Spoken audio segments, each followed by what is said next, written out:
people come to conferences usually for one of three things, and that's to network with people, for some education, and to get some motivation. In Jane's presentation today, we've got two of the three wrapped up into one. It was incredibly educational, and you ask anyone in that audience, it was tremendously motivational.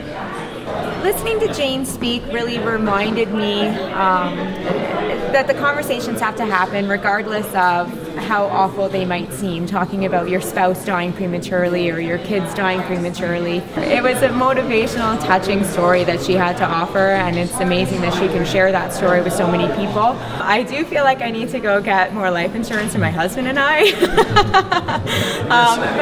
I guess Jane really brought us back to basics, and there's so many of us been in the business for so long, and she really got it back to the basics. And I got into this business to make a difference in people's lives and provide dollars when it's needed the most and when people die.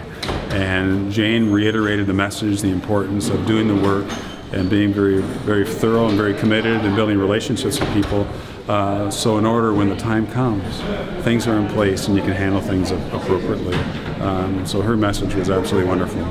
People were very moved because it is such a personal story. She was able to convey it in an appropriate way where she didn't get lost in it herself. She's told it before, but still very emotional for her.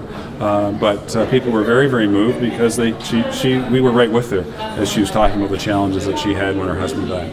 I definitely teared up a couple of times, and even reading her book, I teared up at one moment when I was on the subway reading it to my grandmother's, just knowing that as a family, we're all going to have to come together and make decisions on my grandmother's funeral service, and I know that that book's really helped me. I've asked my grandmother some really crucial and critical questions that need to be decided before she passes.